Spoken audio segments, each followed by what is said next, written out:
esperanza y fuerza de su gente. Que resuene como un grito de la historia, la unidad de todo un continente. La Pampa, el Mato Grosso, la Amazonas y sus ríos que suben la pendiente. José Artigas, San Martín, Simón Bolívar, Miguel Hidalgo, Lautaro Zapica, José Martí, Yegros, Zumbi, Juana Zurduy, junto a sus pueblos por la libertad.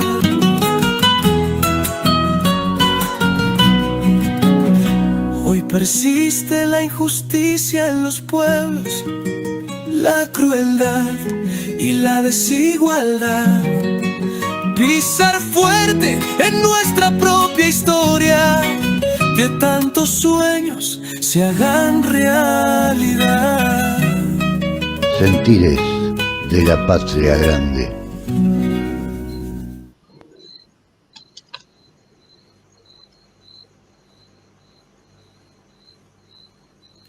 Bueno,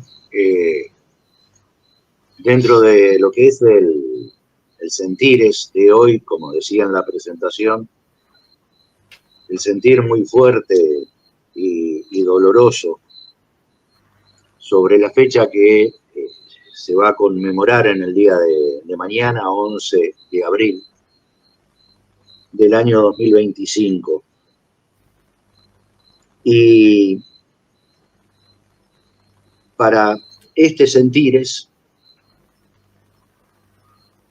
lo que se me ocurrió fue recordar que en el año 2021 estábamos en plena pandemia.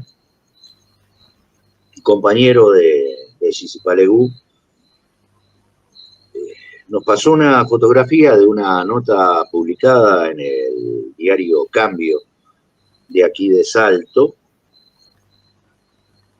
en el cual un integrante connotado participante del Partido Colorado había escrito una nota denostando a los charrúas. Por parte del partido de integrantes del Partido Colorado, lamentablemente lo vemos muy repetido eso. Recuerdo que pocos días después de esa nota, y prácticamente con las mismas palabras, el diputado Chiappani también en la media hora previa en el Parlamento hizo una exposición prácticamente igual a la de Perna, y bueno, eso en definitiva llevó a que uno entendiese que alguien había escrito qué era lo que tenían que decir y que lo repitiesen. Quizá por aquello de que una mentira repetida 1000 veces se transforma en realidad. Y cuando digo ese alguien, evidentemente uno de los más enconados riveristas que tiene el Partido Colorado ha sido el 2 veces presidente Julio María Sanguinetti, gran defensor de Fructuoso Rivera, conjuntamente con su esposa historiadora Marta Canessa. Y es posible que a partir de esa letra y de esa idea haya partido la supuesta nota que se les pasó a estos integrantes. Y bueno, al leer eso a mí me dio muchísima bronca. Lo compartí con ustedes y bueno, salió desde Sisipalegú, Pernambuco, este trabajo que hoy sin personificarlo como el derecho a réplica que hicimos en aquel momento, que no tuvimos éxito, o sea, el diario Cambio nunca publicó lo que nosotros habíamos solicitado como derecho a réplica del doctor Perna, pero bueno, ahora sin personalizarlo en este escrito, quisiera compartirlo con ustedes nuevamente. Ya lo hemos hecho en un trabajo colectivo que está acá en YouTube, en Marquemos un Norte, pero además compartirlo con toda la audiencia y fundamentalmente con aquellos que o bien ignoran y repiten de algún modo lo que escuchan, porque teóricamente hay gente que sabe más, y siguen repitiendo mentiras. Y también invitar a aquellos detractores, y no estoy hablando de la gente que maneja el vehículo que se utiliza en los campos, los detractores de la nación charrúa, los detractores de Artigas, los detractores de la verdad. También los invito, si nos escuchan, fundamentalmente aquellos que integran los lanceros de Rivera, dirigidos por Manuel Flores Silva, que desmientan algo de lo que yo estoy planteando acá. Y el título que le puse para hoy es Salsipuedes 1831, Marquemos un Norte 2025.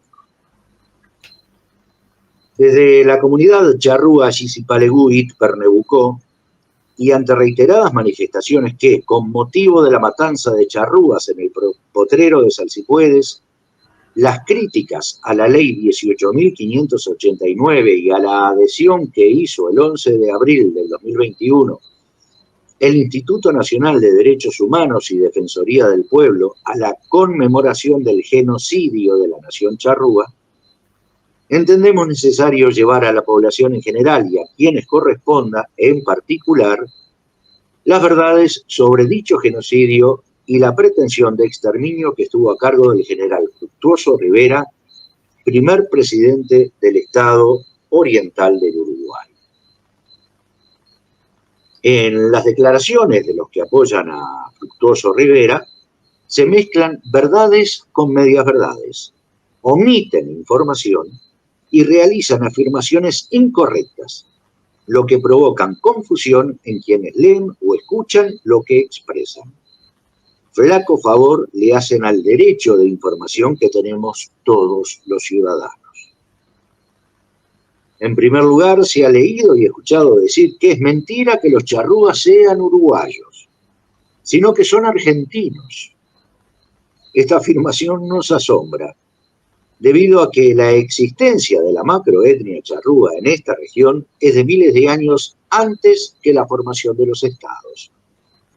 En estos comentarios pretenden hacer pasar por mentirosos a los primeros cronistas europeos que se encontraron con los pueblos originarios de la costa norte del Río de la Plata, a quienes nombraron roas, charruíces o simplemente charrúas, nombre que también dieron los jesuitas misioneros en sus crónicas y mapas, llamando al territorio al oriente del río Uruguay, desde el río Ibicuí al de la Plata, como Banda de los Orientales o Banda Oriental. En segundo lugar, una ley que reconoce el 11 de abril como el Día de la Nación Charrúa, coincidiendo la fecha con el comienzo de la pretensión de exterminio de dicha etnia por parte del gobierno del Estado Oriental y a manos de su presidente, el general Fructuoso Rivera, fundador del partido llamado Colorado, y que mandata al Poder Ejecutivo a la difusión de estos hechos, la consideran como una concepción sesgada de izquierda o de brutal ignorancia. Columna periodística del doctor Pablo Perna, publicada el 9 de abril del 2021 en el diario Cambio del Departamento de Salta. Por nuestra parte, les decimos que nuestra comunidad considera la ley como de atención humanitaria y reivindicativa de los hechos que, documentalmente, detallan muy bien en sus libros Eduardo Acosta y Lara y José Eduardo Pizarno, además de haber olvidado que por la misma Constitución jurada el 18 de julio de 1830, los charrúas eran ciudadanos del Estado y que tenían garantías que no se respetaron a la hora de asesinarlos. Tercero, son intencionalmente significativos los comentarios sobre los charrúas que, comillas, y pongo literal, se dedicaban esencialmente al saqueo de las estancias, robo y secuestro de niños y mujeres para abusar y venderlos como esclavos. Sus métodos eran de terror, asesinato y quema de pueblos, ranchos y estancias. Esto lo comenta el doctor Pablo Perna en el diario Cambio de Salto ya citado.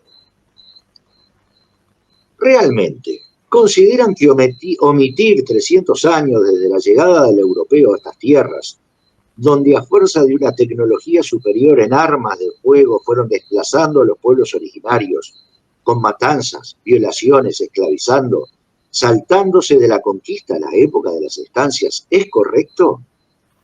Parece que no leyeron a Acosta y Lara en su libro La guerra de los charrúas, al que consideramos que está mal titulado, dado que su nombre debería ser La guerra a los charrúas. Los partes del jefe de milicias de los blandengues, Jorge Pacheco, lo que confirma un nombre y apellido nefastos para los derechos humanos en este territorio, sobre el ataque a las tribus, donde encontró mujeres blancas supuestamente raptadas para ser violadas, que se negaron a dejar la comunidad charrúa. O sea, rechazando el ser llevadas nuevamente a su familia, a su lugar de nacimiento, prefirieron quedarse con la comunidad charrúa. Los invitamos a que lo lean y se instruyan de una persona que fue correligionario del Partido Colorado. O sea, estamos hablando de Eduardo Acosta y Lara. Llama poderosamente la atención también que mencionen a nuestro prócer José Gervasio Artigas, vuelvo a citar al doctor Perna en el diario Cambio ya citado, solamente para decir que en 1797 y 1804 dice: castigué a los indios matando otros y quitándole muchos caballos. Tenemos conocimiento de esa referencia que dijo Artigas en 1804, cuando está pidiendo su retiro del cuerpo de blandengues, destinado al rey de España, a través de las autoridades virreinales. Es de destacar que, al igual que todos los seres humanos, sean de la etnia, religión, ideología, color de piel, etc., pueden haber buenos o malos, por lo que no descarta, en principio, que Artigas hubiera castigado a alguno de los malos. Pero vamos a los hechos. Artigas estaba solicitando su retiro y era bueno que dijese ante las autoridades lo que querían escuchar. Y ahora les preguntamos, si Artigas era el represor de los charrúas tal y como lo presentan, ¿estos lo hubieran acompañado 7 años después, desde el comienzo de la gesta libertadora, lo que llevó a que los españoles llamaran al pueblo reunido y armado de tupamaros por su composición? No mencionan que también los charrúas custodiaron la marcha conocida como la Redota o Éxodo, frenando el ataque de los portugueses y españoles o liberando posiciones estratégicas para que el ejército y el pueblo que se le unió pudieran seguir avanzando.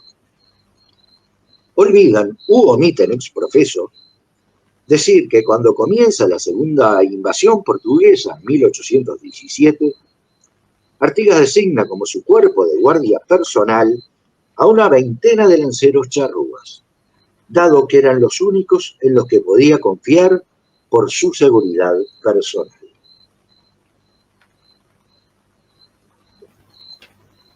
Ante lo expuesto, que no es todo sino algo, preguntamos, ¿a quiénes se pretende engañar? ¿Creen realmente que Artigas era enemigo y aniquilador de charrúas? ¿Ustedes confiarían su vida a quienes poco tiempo atrás supuestamente había combatido? El propio Acosta y Lara describe que los charrúas, cuando Artigas se dedicaba al libre comercio, llamado por los monopolistas españoles de contrabandista, salvan su arreo atacando al ejército español, pidiendo disculpas posteriormente, diciendo que habían confundido al ejército español con contrabandistas. O mencionar el hecho que destaca a otro correligionario del Partido Colorado, Carlos Maggi, que intencionalmente omiten cuando relata que en 1805, ante el conflicto que se venía dando entre el ejército español, liderado por De Viana, y los blandengues, comandados por Artigas, cuando De Viana amenaza atacarlo, al otro día le desapareció misteriosamente toda la caballada, hecho que se repite por las amenazas de Zarratea también en 1812. Y solo los charrúas eran capaces de realizar tal acción.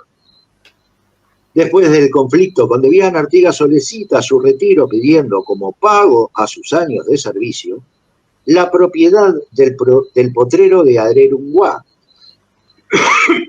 a modo de estancia, lo cual le fue otorgado. Es de destacar que Artigas nunca explotó comercialmente dicho campo, sino que se lo dejó a los charrúas. Es más, cuando ya cansado de las traiciones y conflictos con los centralistas de Buenos Aires, Artigas abandona el segundo sitio de la ciudad de Montevideo, en lo que se llamó la Marcha Secreta, se retira precisamente hacia Arerunguá, donde él dice que está en la fuente de sus recursos, precisamente territorio charrúa, y es allí donde se iza la primera bandera federal artiguista. Ni que hablar del hecho censurado por muchísimos años del trato que, de padre a hijo, le daba Artigas al caciquillo Manuel, también mencionado por Carlos Maggi. ¿O es que, exprofeso, saltean este periodo para no tener que hablar de los dos ofrecimientos que le hizo Fructuoso Rivera a Francisco Ramírez de ir personalmente a matar a Artigas en las correspondencias del 5 y 13 de junio de 1820, ya siendo Rivera oficial portugués? Pero parece que intencionalmente estos hechos históricos y documentados no existen. Realmente quisiera saber por qué ocultan los hechos de estrecho relacionamiento entre los charrúas y Artigas desde 1778 hasta 1820. Dicen que entre 1825 y 1830 los charrúas eran dueños y señores de la campaña. Le preguntamos, ¿no les parece demasiado corto el periodo de 5 años para designar como amos y señores de la campaña a quienes ya ocupaban estos territorios desde antes de la llegada de los europeos? Intentan culpar reiteradamente a los gestores de lo que ahora se conoce como Partido Nacional, a los generales Juan Antonio Lavalleja y Manuel Oribe, de la persecución y pretensión de exterminio de los charrúas. Y esta es una chicana antigua de todos los integrantes del Partido Colorado, desde los debates periodísticos durante la Guerra Grande. Entre esos 5 años que mencionan, omiten también decir que para la campaña de las Misiones Orientales realizada por Fructuoso Rivera al mando de un cuerpo del ejército de las Provincias Unidas, no del ejército oriental, contó con el apoyo de unos 200 lanceros charrúas, entre los que se destacan los caciques Paimaca Perú, Juan Pedro y Polidoro.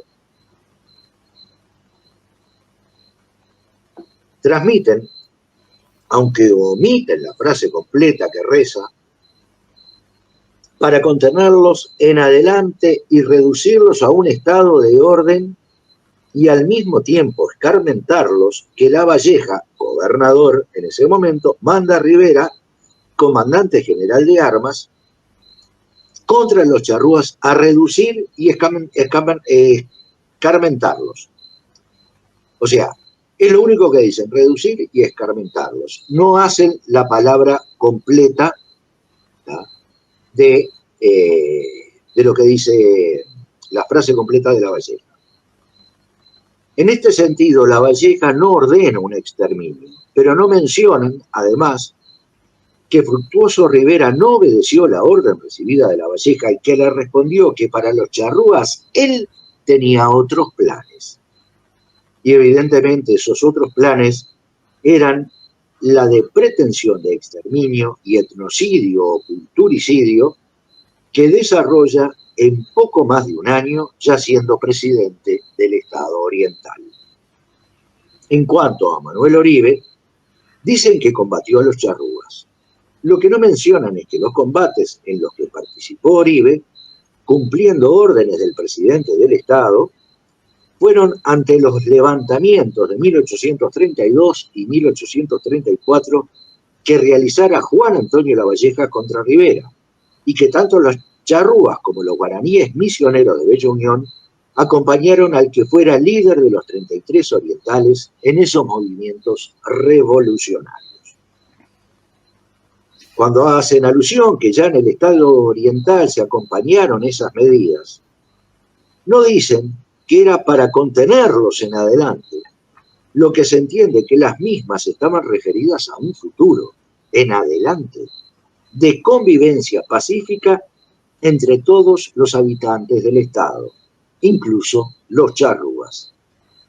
Y esto queda demostrado en la correspondencia que le envía desde Arroyo Malo el 5 de octubre de 1830, Felipe Caballero al propio Fructuoso Rivera, todavía general de armas y a un mes de ser elegido como presidente del flamante Estado Oriental, cuya constitución fue jurada el 18 de julio de ese mismo año. Caballero le dice en su misiva a Rivera que parlamentó con los caciques Perú, Juan Pedro y Brum, en todo cuanto el propio Rivera le había ordenado para que olvidaran toda relación con el cacique Lorenzo, que es el que comandaba las incursiones a las estancias. Esto demuestra que la actitud inicial de Lavalleja y la que, como dicen, continúa en el Estado Oriental, es de conciliación y no de exterminio. Poco tiempo antes, en carta que el alcalde de Paysandú envía a Giró, fechada el 20 de septiembre de 1830, le cuenta que resuelve una incursión solo hablando con los indios y el empleo de paz y conciliación, logrando que se retiraran a sus tierras de Arerunguá. Pese a que no hubieron daños realizados por parte de los charrúas y que tras el diálogo se retiraron pacíficamente a Arerunguá, Fructuoso Rivera, después de tener conocimiento de estos hechos, recomienda al ministro de Guerra en ejercicio, Ignacio Oribe, al enviarle la carta de Felipe Caballero, que aunque existe tranquilidad y reposo en el vecindario, será necesario dictar medidas para exterminar y hacer desaparecer de la faz del Estado a los charrúas. Esto demuestra contundentemente que la intención de exterminio proviene del propio Fructuoso Rivera y su grupo más allegado, y no del Estado o de quienes eventualmente estuvieron a cargo antes de él. Le endosan al Parlamento de aquella época como que el exterminio fue aprobado por dicha institución. Y no es correcto. El Parlamento aprueba la salida de Rivera al mando del ejército en una expedición en la que nunca se nombró la intención de exterminar a los charrúas. Tampoco en lo que luce en el acuerdo del Ejecutivo entre Rivera, José Ellauri y Gabriel Pereira, del 28 de diciembre de 1830, en el cual se resuelve que el mismo presidente salga a la campaña con un ejército expedicionario para procurar con toda eficacia limpiar la campaña de bandidos y ladrones y que se contengan los salvajes y se le reduzca al verdadero estado en que deben conservarse.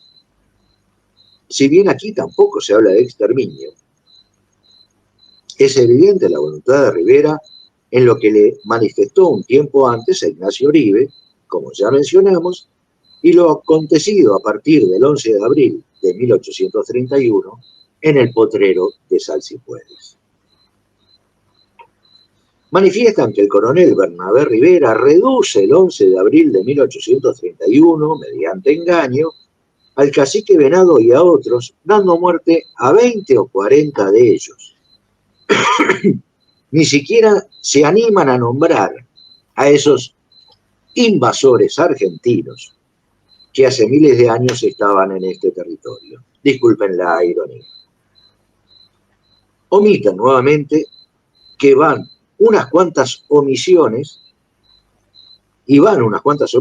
la salida de Fructuoso Rivera al mando de la expedición en enero de ese mismo año para cumplir con los objetivos de lo resuelto en el Ejecutivo el 28 de diciembre de 1830, como ya mencionamos. Omiten también decir que el designado para convencer muchos meses antes a los caciques charrúas de reunirse para, y este fue el engaño,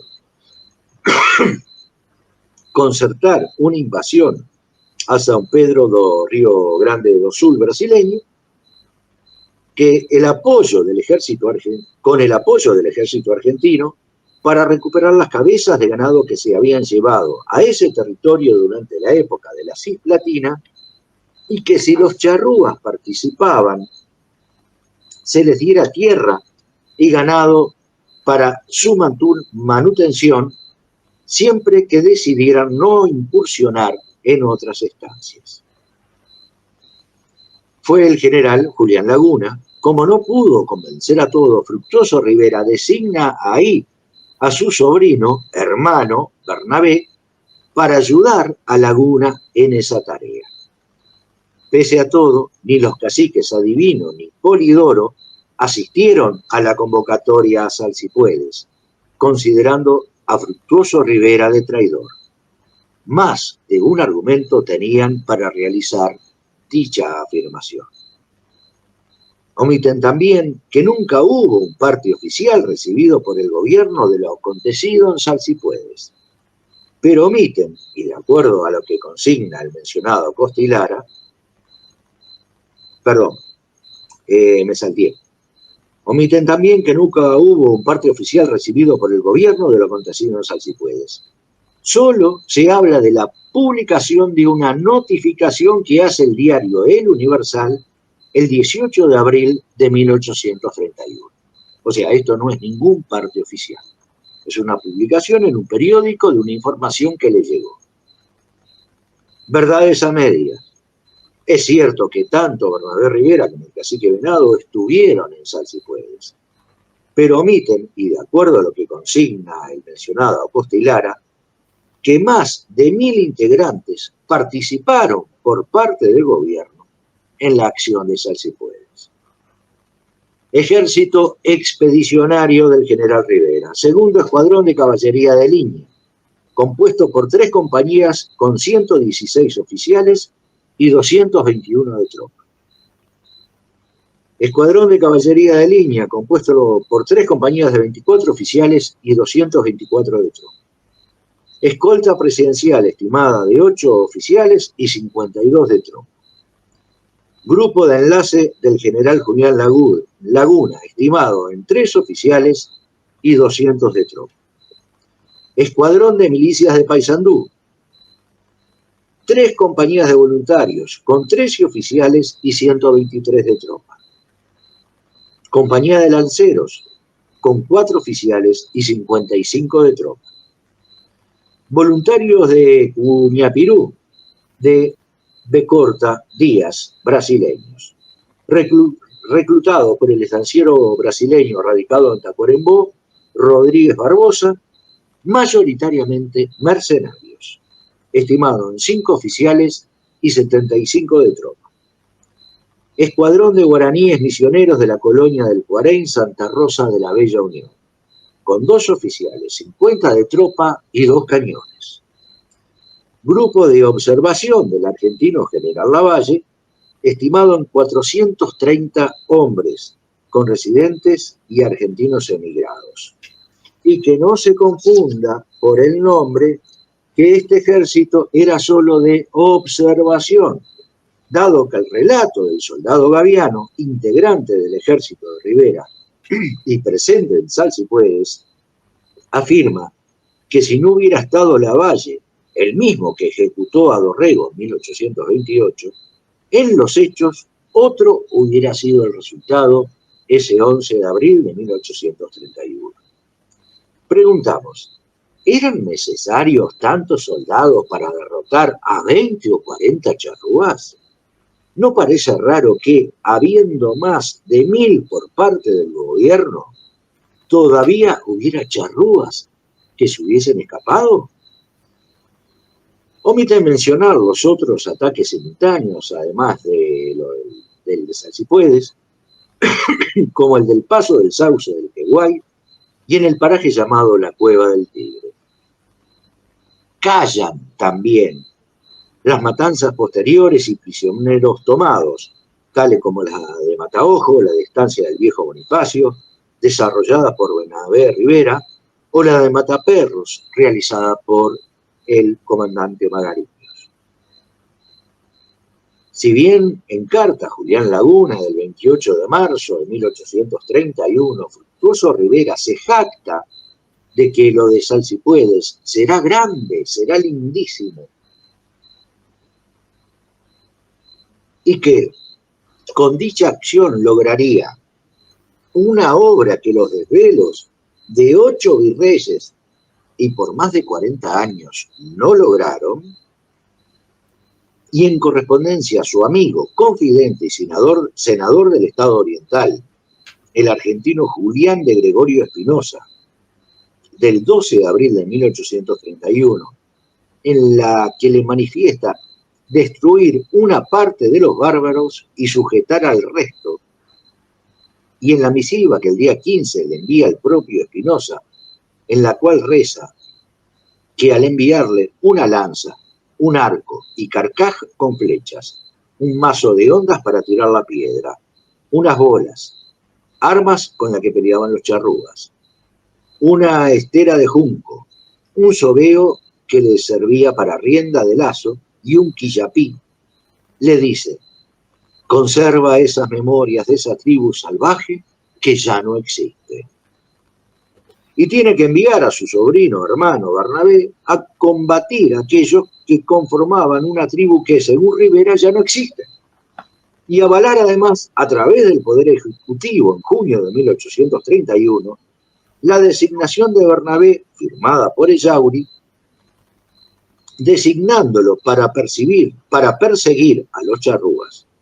O lo que le escribe a Magariños, comandante de la colonia del Cuarén, Bella Unión, el mismo 15 de abril de 1831, que procede a exterminar a los muy contados que escaparon. Ante todo esto, deben considerar que los charrúas no fueron exterminados y que los mismos hasta hoy seguimos presentes en esta tierra.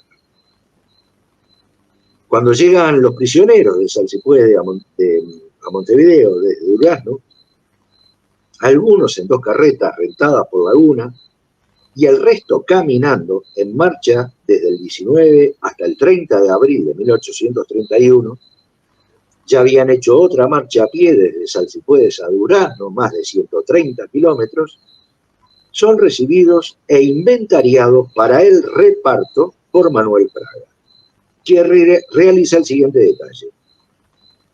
Bebés de pecho de ambos sexos, 43. Niños varones de 4 a 13 años, 16. Hombres de 30 a 40 años, 13. Niñas de 4 a 13 años, 9. Mujeres jóvenes de 15 a 25 años, 74. Ancianas, 11.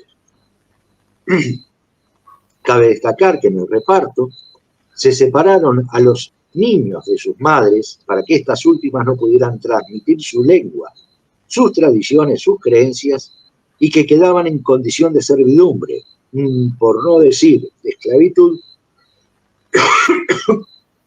hasta que contrajeran matrimonio, pero con la prohibición que su consorte fuera también charrúa. Si estos datos se analizan con lógica y sentido común, aunque para algunos seres humanos el sentido común es el menos común de los sentidos, se darán cuenta que en dicho detalle no aparecen hombres charrúas de 15 a 25 años, ni tampoco mayores de 40. En el caso de las mujeres charrúas, no aparece ninguna entre los 30 y 40 años.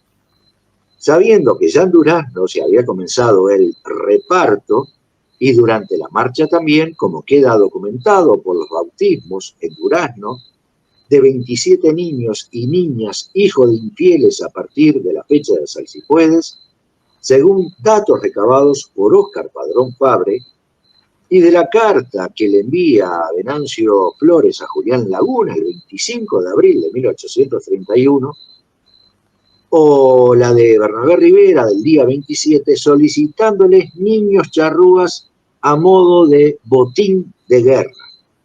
Por lo tanto, desconociéndose el número de los repartos antes de llegar a Montevideo, no se puede consignar que el número inicial de prisioneros fuera los 166 contados por Fraga, sino más de 200 seguramente.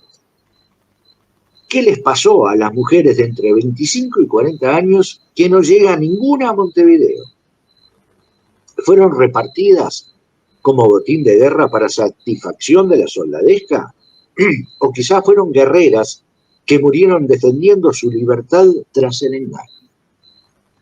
Y con los hombres de 15 a 25 años y los ancianos, estos solo eran los 40 que murieron como número máximo que, basándose en la notificación que se le envió desde Salsipuedes al diario El Universal, que no es un parte oficial, el que nunca se redactó ni llegó al gobierno. Si se presentaron, de acuerdo a las distintas informaciones, 8 caciques charrúas a Salsipuedes, y cada tribu se componía aproximadamente de 50 individuos, el número se aproxima a los 400, menos los 200 prisioneros, menos los que pudieron escapar, menos los repartos antes de Montevideo, la cantidad de charrúas muertos en el engaño sería de aproximadamente 150.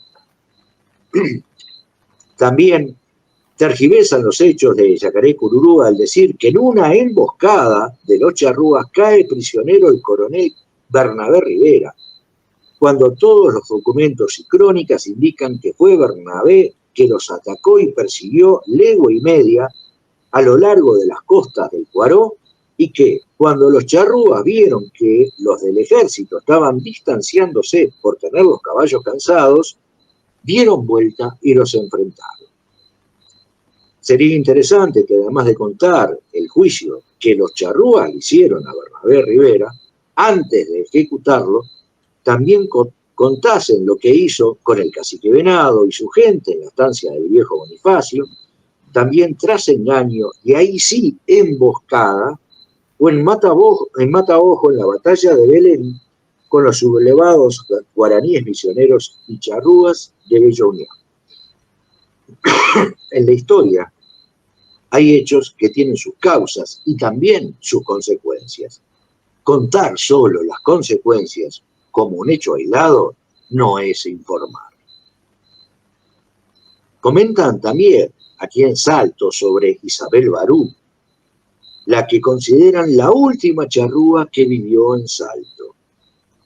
Quizás sea más correcto que la mencionen como quizá la última charrúa sobreviviente de la que tienen detalles que vivió en Salto, del proceso de matanza que comenzó para el Estado Oriental en Salsipuedes. Y con esa presencia de Isabel Barú hasta los primeros años de los 900, se pretende justificar que no hubo genocidio. De acuerdo a la definición otorgada por la Real Academia Española de Letras, que es coincidente con la de la Corte Penal Internacional de la ONU, el genocidio se comete cuando, y transmito literalmente, cualesquiera de los siguientes actos perpetrados con la intención de destruir total o parcialmente a un grupo nacional, étnico, racial o religioso como tal, lesión grave a la integridad física o mental de los miembros del grupo, sometimiento intencional del grupo a condiciones de existencia que hayan de acarrear su destrucción física total o parcial, medidas destinadas a impedir nacimientos en el seno del grupo, traslado por la fuerza de los niños del grupo a otro grupo.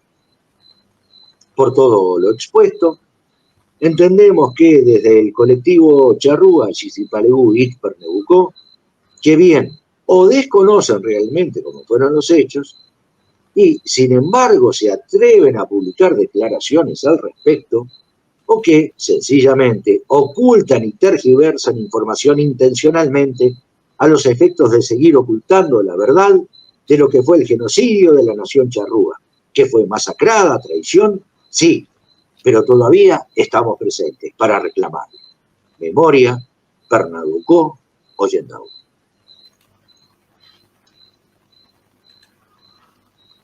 Me quedan los autores citados en sus libros para mencionar, pero bueno, estoy a las órdenes de quien quiera comunicarse y solicitar esa información.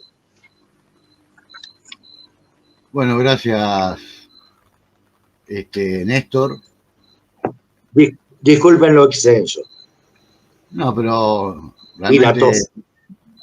realmente buenísimo recordar eso, ese trabajo que se hizo en conjunto Xisipalegu. Escuchar bien, vamos a agregar un poquito de humor, ¿se puede? Escuchar bien y claro, vamos a agregar un poquito de humor. Escuchar bien y claro la parte que leyó un integrante de Xisipalegu. No sé si lo recuerdo. Ya sé por dónde viene la mano. Pobre Yarita bebé. Hice reír de vuelta a Daniel.